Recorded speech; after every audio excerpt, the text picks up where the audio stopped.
please.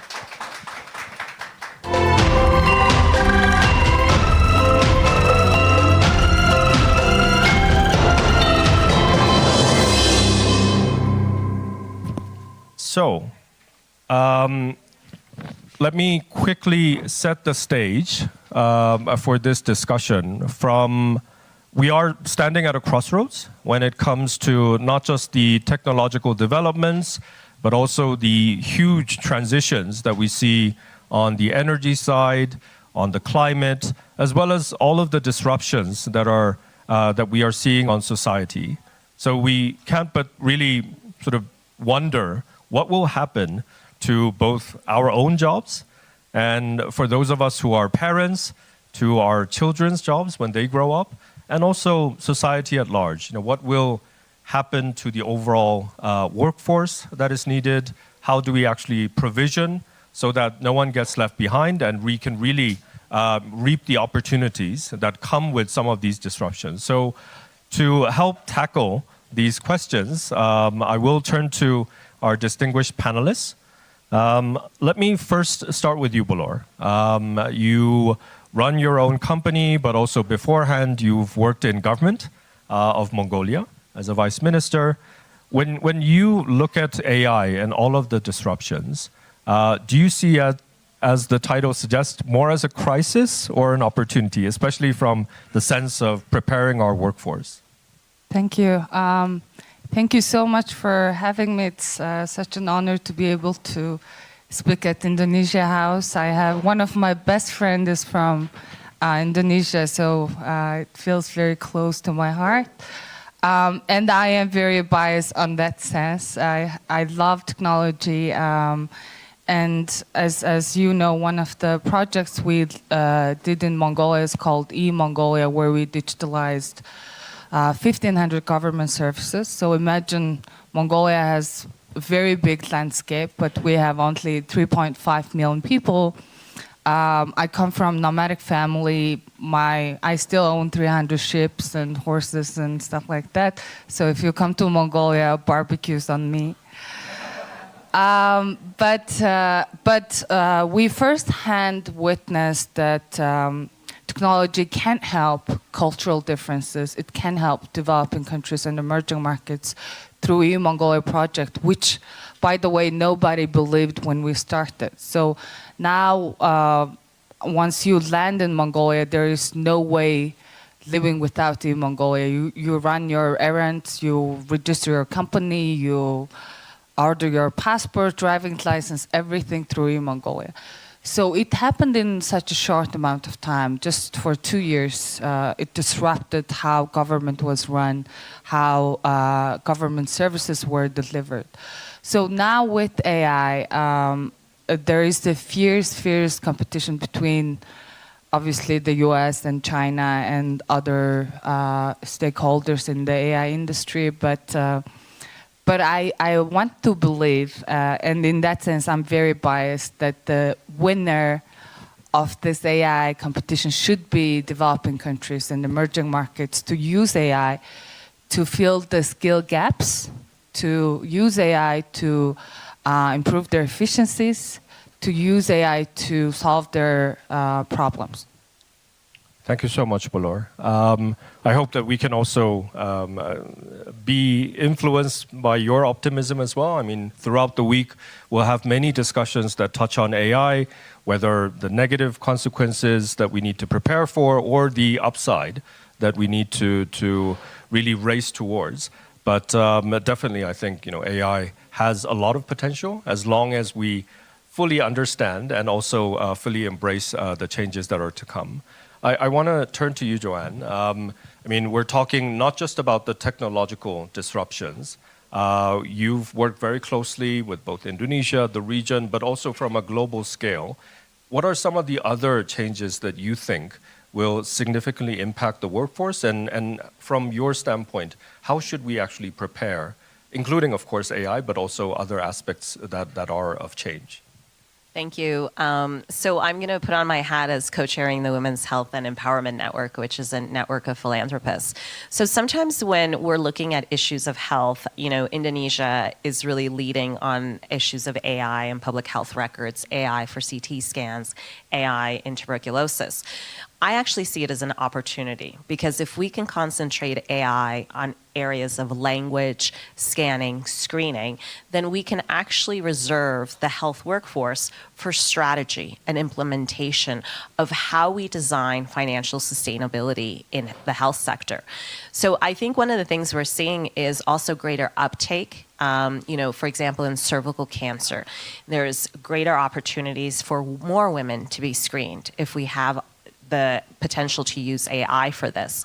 One of the things you can't use AI, of course, is in relationships, right? And how you broker the financial sustainability of a health solution. So let's use AI for the day-to-day tasks that are needed. And then when we require building these financial sustainability models for women's health, that's really where you cannot have an AI model doing financial diplomacy, doing the financial structuring. I mean, I think a lot of the beauty of what Donatara is doing is really focusing on the key areas of implementation. And a lot of that strategy is not something that any AI can do, but the areas of transparency, counting the numbers, counting even World Bank implementation loans is all of what AI can do. Thank you so much, Joanne. I want to turn to you, Parudi. As for now, the only government representative, you have the delightful task of, you know, bearing that responsibility, really preparing the population against all of these changes. Can you share with us from both the ministry as well as the government-wide efforts, you know, what is Indonesia doing to prepare for the workforce, the education systems against some of these disruptions that are coming? Thank you. I want to give you some picture about the workforce in Indonesia. Right now, Indonesia is in the bonus demographic era. So we have to manage it better for escaping from the middle income trap, such as like in Japan, in Singapore or something. They already escaped from the middle income trap. So, and then from beginning from the 2016, we're starting to make a reform in education and training in Indonesia. So we already established the national team to reform all the education and training, especially in vocational training. So we start with the changing all the curricula, and then we establish the lifelong learning system, and also we establish the pre-employment card program. Is already done with around more than 100 million applicants. So right now, we still need around 9 million digital talent for the next 15 years. So it's opportunity to do business in Indonesia, especially for education and training for the digital talent. Thank you so much. I know I put Parudi on the spot, you know, for sharing what the government is actually doing, but you know, this is one of the critical areas where you know you can only really advance through public-private collaboration. So I want to turn to all of my panelists to share with you if you have any examples or suggestions for how the private sector and the public sector can work towards to address this issue. I know that in the past, both you know in the region as well as globally, for a lot of these panel settings, you know, government would share what they're doing. Private sector would also have, you know, ideas and innovations of its own. But really, you know, Davos, the whole spirit of it is to try and reach across sectors and try to forge collaboration. So I want to ask if you have any suggestions or best case examples that you can actually share with the rest of us. Maybe we'll start with you, Bolor. Sure. So I've obviously had the pleasure of working for the private sector, but also now running my company in private sector. And I think from the dot-com bubble to this AI disruption, one problem we've had over the years is the efficient way of working together between many stakeholders, including governments, big tech companies, INGOs, including the UN and other international organizations, but also civil service organizations. So when we talk about fake news or disinformation, misinformation on Facebook or any other social media platforms, it took us so many years and so many thousands, hundred thousands of victims to get the ball rolling on that. So one of the concerns I have regarding ethical use of AI is how do we make sure that we don't repeat this mistake we've done over the social media period and the crypto and all these technological disruptions, because AI is advancing faster than anything we've ever seen. But also, as much as it is bringing advantages, it is bringing risks as well. So especially one of the reasons that we need to educate our kids on AI, especially how AI algorithm is running, how it works, is to make them understand it is a technology, it is a tool, but not the decision maker of your life. So from the very basic level of education up to the higher level of decision making, we need to have very good, efficient way of working together to avoid doing the same mistakes. Thank you. If I can ask the same question to you, Joanne, and also if I may add on another question. One is, of course, from your vantage point, what have been some of the best practices or suggestions that you would have for public-private collaboration on this issue? The other one may be related, but given your work, one of the, of course, concerns, and from the forum side, when we launched the Future of Jobs report, one theme that continues to emerge is the vulnerable population, the women, the children, those who are disadvantaged, who will be lagging unless there's specific efforts or attention paid towards how they can also adapt and transition. So if you could, bundle those two. I know it's a difficult task, sorry for that, but I know that you'll do a fantastic job. If you could share with us some of your insights there. Yeah. I mean, one of the greatest examples we've seen of public-private collaboration has to do in the health prevention area. So we tend to be very reactive. 97% of healthcare spending around the world is because you're going to a hospital or you're reacting to something, versus 3% is preventive. So one of the things that's being done is a lot of private companies are feeding in genetic information. They're feeding in information related to diabetes, women's cancer care. All of that information that's fed into these systems will help us diagnose earlier so that we're not spending more money on healthcare. I think I heard a statistic that said that France has gone up by 40% in its healthcare spending over the past 3 years. So if private sector is collaborating by feeding in early variables of genetic diagnosis, that is something that we're seeing a lot of public and private collaboration. We're seeing it with the WHO, we're seeing it with the different health ministries, where they're using this data to really inform their citizens as to when they should get a screening, whether it be for cardio, whether it be for diabetic care, but to come in earlier so that the spend to the healthcare system is not as much. That being said, your second question, vulnerable populations. We're seeing this a lot in maternal health. So at the last mile, as many people know, if a woman needs a C-section, she can't get from a very last mile area into a hospital that can perform the C-section. So early AI and technology is allowing across the world, we're seeing it in Kenya, we're seeing it in other areas, where there's screenings that are being done that can send the women earlier to the hospital, or that they can be on standby and we're not losing as many women due to needing, emergency C-sections. So in terms of the last mile.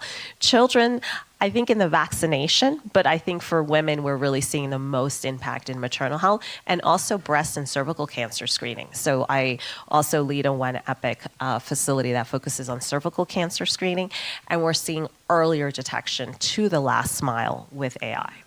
Thank you so much. Rudy, I know that in the previous question, you had to sort of share what the government is doing, but just building on that, I'll give you an opportunity, given the wealth of business leaders who are also in this room, what would be, from your perspective, things that you would want more for the private sector to step up in order to support and work together with the government along its efforts to really transform the education, the training, so that Indonesia and the region as a whole is better adapted towards these changes? Okay, thank you. I think the public-private partnership is a must for making a better ecosystem in education and training. For example, like in Indonesia, we engage all the private sectors to not only to give some training and education, offers the training and education, but also to changing the curricula as well as the industry standard to meet the industry standard with that curricula. And the government itself is preparing the incentive for the private sectors. For example, like in Indonesia, we have tax deductible for up to 200% for the private sectors that offers the vocational training and education. So something like that, I think it's to collaborate, and we inviting all the private sectors to make a better vocational and training and education in Indonesia. Thank you so much. We'll, of course, towards the end of the session, also have an opportunity to hear from the audience to direct their questions towards the panel so that it can be more of an interactive session. But I want to leave the panel with one last question. We've heard about policy schemes, efforts, system changes that need to take place in order for our workforce to be more adapted. But one thing that we haven't really touched on is the mindset. What would be your advice in terms of a mindset change that we need to all embrace so that we are better adapted towards whether it's technology, climate, sustainability, some of the changes that we face as we go along? For this one, I'll maybe start with you, Joanne, if it's okay. I think mindset is, I think as you mentioned earlier, the early education on what AI can be used for and what it shouldn't be used for, right? And so I was talking to someone from OpenAI, and last week they launched Health OpenAI, and I was asking, well, who's feeding the variables, for this type of health diagnosis? And they said they had a conglomeration of universities, which is great. One thing we saw early on in AI when it was tested for primary healthcare was that it wasn't diagnosing correctly. So for example, if a person had TB, it was diagnosing that people had TB not based on their chest x-rays, but the AI technology went to the fact that the patient had a wristband. So patients that were sicker with TB were more likely to get hospitalized. So the AI was using the wrong variable. So I think in mindset, especially in health and the economy, is what is the AI actually measuring? And I think there needs to be education on that versus just accepting it blankly. Bolor, your advice on mindset changes that we need to have? I think at this momentum of AI advancement, we as humans still have the chance to define where AI is going and how we're going to use AI to shape our societies and our countries. And related to that, while humans still have the control over the technology, which is not going to take a long time to have technology take over, I think it's very important to talk about mindset, but also define where we want AI to be going in the next 20, 50 years. So again, from very early stage of a child to the point where the child grows up and starts working, it will have AI embedded into every step of the way he takes. And the mindset we should have is that we will use technology rather than being used by the technology. So I would say that's the mindset we need to have. Thank you so much. While we were having this exciting discussion, of course, through the Davos traffic, the minister has arrived. So I have the pleasure of handing over the last word before we go into perhaps questions and answers or networking. On this discussion, we've covered, what are some of the emerging changes that are going to significantly impact our workforce, our society, even our own jobs. What are some of the policy measures, public-private partnerships that are needed to be better adapted towards and equipped towards these changes? And last but not least, also, we touched on the mindset changes that we need to also embrace. But with that, I wanted to hand over to Her Excellency Minister Meutya Hafid, who's the Minister of Digital from Indonesia. We're delighted to have her both in Davos as well as for this exciting session. But if I could please turn to you to share your thoughts and remarks with all of us here. Can I just actually listen to the discussion first? Okay, all right. I mean, that is very, I think, heartwarming for us because we have set the theme for this annual meeting as a spirit of dialogue. And of course, for dialogue, you first need to listen. And the minister is exercising leadership in wanting to first listen from all of us. So I think that's a great place that we start with. And for Indonesians in the room, I think you're very lucky to have a leader who's much more willing to listen than to speak. So why don't we then turn over to the audience? I know that a lot of you also have questions, also points that you want to make in all of your, let's say, leadership responsibilities. What would be some of the questions that you want to kind of start a conversation around this critical topic of skills and workforce? Do I see any hands in the audience? Please don't be shy. I mean, Davos, you actually don't have to be shy. Yes, I have a question there.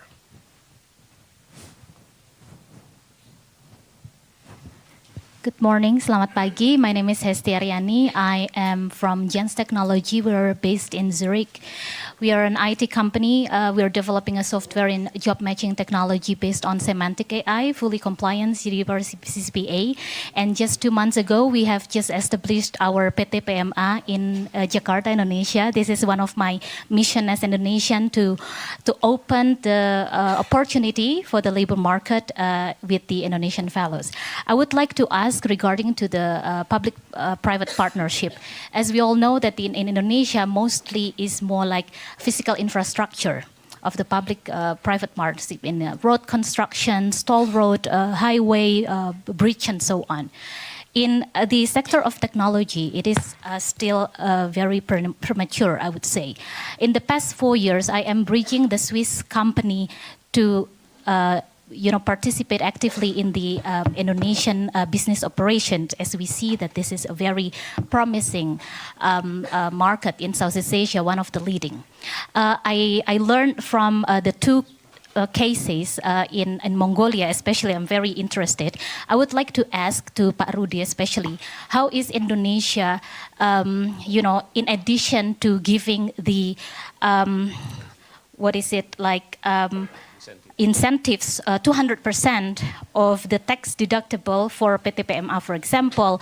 Especially, I learned that in the special economic zones like the Nongsa Digital Park and then Singasari in East Java, we are exploring that it is very promising partnership for the Swiss company like us.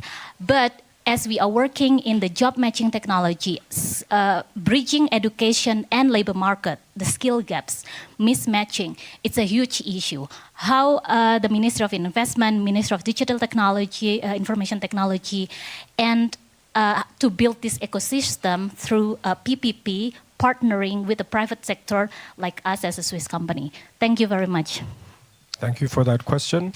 Parodi, would you like to? Thank you. Thank you for the question, Bu Hesti. So, Indonesia just released some regulation regarding the PPP, not only for the hard infrastructure, but also for the social infrastructures, like in health sectors, education sectors, and so on. So we can talk and discuss with you after this. But regarding the incentive that you asked before, I think there's so many incentive, especially if you're doing your business in special economic zones or under the strategic priority program or something. So there's so many incentive that we can offer to the investors. Would you like to, please? Yes, you mentioned education, and so one of the things that we're seeing specifically, in Indonesia around the $4 billion health systems loan is really the need for health workforce, right? So I think in AI there are things that can be done, but you also can't train cardiovascular surgeons, right? But I think that's where the technology in terms of doing repetition of surgeries could get there. And also we're seeing it, as I mentioned earlier, in cervical cancer screening, but I think it's marrying at what level you divorce the AI from the higher level education. And that goes also to mindset. And we're seeing a lot in the types of blended financing structures that we're doing with different governments around the world, is that governments are more and more using AI when it doesn't meet the actual requirement for health systems, right? And so who's in charge of that? Who does those regulations? I mean, I think, Minister Budi has been great at this, and really as a banker wears both hats, the health, but you don't have a lot of ministers around the world that can do that, right? Separate the health from the actual implementation. And so I think, with your company, you need to see when the education parts from the higher level of education. Thank you for the question. And I think you've successfully convinced the minister to also join the panel, to also feel that. And what better question to have from a Indonesian-run Swiss company around some of these issues. Please, if I could turn to you, Minister, to answer this question. Yes, there was a question on how the government is preparing for the digital talents. And by the way, good morning, everybody. Sorry for the late coming, and welcome to Indonesian Pavilion.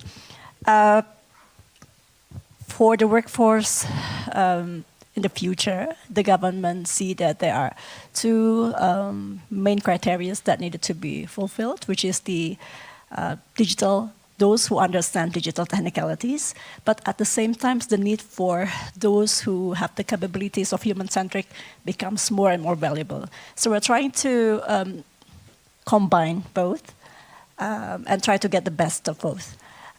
Here in the Ministry of Digital Communications, we have digital talents programs, mostly working with platforms and digital companies globally. We believe that to produce more and more good digital talents who are ready for the future needs, we have to be collaborative. We have to work hand in hand to get the global standards to upskill our young generation. This is a big challenge for Indonesia, as we are a country of 280 million people with 60% young generations. This can be very potential, but at the same time, if we do not do upskilling fast enough and collaboratively with many sites, many parts of the world, then it can be also become a social pressure. So we cautiously try to develop those digital talents by governments, and also we have, of course, we work closely with local governments as well, but at the same time working with multinational companies to really uplift our digital talents to global standards. Thank you. Thank you so much. I mean, Parudi has briefly mentioned before about the demographic dividend that Indonesia has. And I think it's becoming around the world a scarcer and scarcer advantage as we see many other countries that are aging and also being unable to really embrace the changes. So there, I think definitely Indonesia has an asset that hopefully will be fully leveraged to embrace these changes. I'm going to turn just to see if there's one more question before we invite Her Excellency the Minister to share her final remarks. Yes, please. Hi, good morning everyone. My name is Marco and I have a question for Bolor. Bolor, I'm the Chief Business Officer of Nongsa Digital Park, which is a special economic zone in Indonesia where we also are involved in vocational training for digital talent. I run the cooperation with Apple. We have an Apple Developer Academy and also a Games Institute. Of course, we're looking at AI, so probably we should have a coffee after this. And my question is, based on your experience, how important are aspects such as literacy and critical thinking when you put together curriculums for students for AI? Thanks. Thank you. I will respond by just sharing one story. So 5 years ago, I started a project, an NGO called Girls Code, and we trained girls from nomadic families who never even stepped into the city for 3 months. It's a boot camp. And now we have about 350 graduates. We have girls who came from nomadic youth to MIT with 100% scholarship through coding and through getting digital skills. So this is an example of what happens when you give them access to digital education, digital literacy, and now AI literacy. So I'm very much convinced that, especially one of the things that Doreen from ITU says is that we have 2.6 billion people who are offline.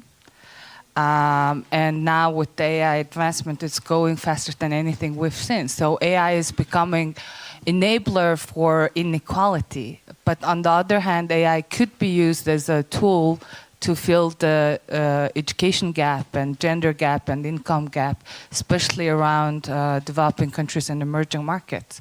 So not only in Mongolia, but in Uzbekistan, in Azerbaijan, some of the countries that we operate, we do AI for women projects. We've seen amazing, amazing success stories in such short amount of time. And which is why it's very important that we give access to AI education to those who are being left out, especially targeting those people. Thank you. And with those inspiring stories, I guess it's very hard for you not to be optimistic about the impact of technology. So I completely understand. Is there another question, perhaps last one before we go to the Minister? Thank you very much for this very important discussion. My name is Martin, representing the hospitality industry here in Switzerland, a hospitality school in Lucerne.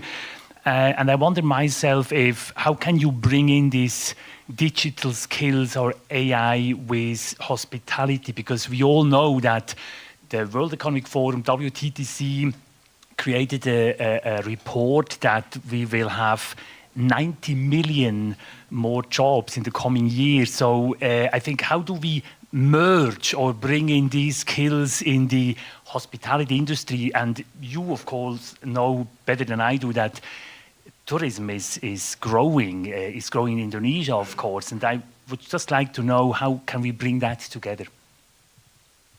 I'm not sure who wants to take this question. There's no one in particular from the hospitality industry, but I'm sure that it's something that's all kind of on our minds, especially as we arrive here in Davos. I can take it from a health tourism perspective because we're seeing a lot of health tourism to different countries, and the biggest use of AI is language translation there, right? So I think that is one of the primary, areas. How you merge it, I think it's it's difficult because I think jobs like that are always going to be needed versus, for example, we let go 10 research assistants because ChatGPT can do their job. But we hired 10 financial sustainability officers who are structuring different blended financing platforms. So hospitality, as I said, strategic financial know-how is things that you're never going to see probably go away with AI, or hopefully, but I think other jobs will get replaced quickly, and researchers are one of them. If I can just add one more thing from the forum side, but please don't quote me on this because this is not my field, but I was having a conversation with another executive from the tourism industry who's actually said, look, everything has a silver lining, and in a way, COVID, the disruptions that came with it also made the overall industry a little bit more resilient towards unexpected changes, but also changes that we know are going to come. And I hope that it's for that reason, not just sort of all disruptions and loss of jobs, but actually the overall industry can really adapt and innovate with these technological changes that are to come. And with that, we've had a fantastic discussion that covered so many other areas, but we're really turning to you, Minister, to give us the last word and your thoughts as well as requests, call for partnership in this very important topic. So over to you. Thank you, Joe. I'm sure you did a great job in putting ideas from the speakers to the audience. I'm actually not very sure where to start because I believe that many things have been covered already. But still, I have to say that, again, what is happening with the world today, the automation, artificial intelligence, digital platforms, work being reshaped by all of this, making people uneasy, and not only to the workers. For the workers, it felt perhaps uncertain. But to governments, it can be very daunting as well. So again, the reports, if we look at the reports of WEF in jobs report in 2025, it says that 92 million jobs will be replaced, but at the same time, 170 billion jobs will be created. So we have to be very optimistic in approaching that, and that's also the optimism that government of Indonesia is holding to, because we have a net increase in about 78 million jobs created. And the real challenges, I agree with the speakers before, is the growing gap between the people and the skills that the future actually needs. I think Joanne mentioned that earlier. But we believe, again, that the future of work has not been predetermined by technology alone. It will be shaped by choices that we make today, perhaps in this very room, the policy that we make in investment, and of course in partnership. Indonesia chooses to see this decade not as job crisis, but rather jobs opportunity, an opportunity to equip people with skills to adapt, to innovate, and to contribute meaningfully in a changing world. We also recognize that this is not a journey that one country can take alone. So again, we have to be collaborative and hand-in-hand. International collaboration, global partnership, shared learning will be essential to closing gaps and aligning talent with global standards. And Indonesia stands ready to learn, to contribute, and to work together. And let us ensure that when future generations look at us, look at the time today, they will not look at this time as a time of job loss, but a time that when human potential was being expanded deliberately, inclusively, and at scale. So that's our job today, to make that really happen in the future. Thank you.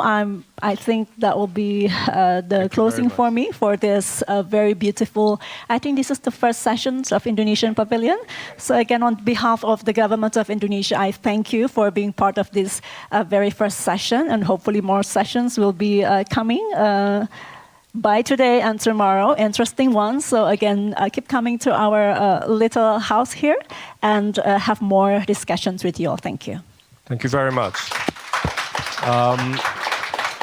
It's been a great pleasure to be joined by a group of optimists, but also those who are so rich in their experience and insights when we face this very critical topic. I want to thank all of the panelists, including, of course, the minister. She's in a way done part of the job for me in advertising that there will be many more discussions, but also one thing I wanted to highlight is Indonesia Night is happening tomorrow. You are all cordially invited, if I could say, and I hope that with the minister, with all of the Indonesian friends that we have here in Davos, but also many of the friends that you will make, we hope that Indonesia's impact, positive impact in the world, will really leave a mark for this year's annual meeting. And with that, I think I will conclude my task as a moderator by allowing a little bit of time for networking, asking questions, and really mingling and forging friendships. So thank you very much, and please join me in thanking my excellent panelists. Thank you.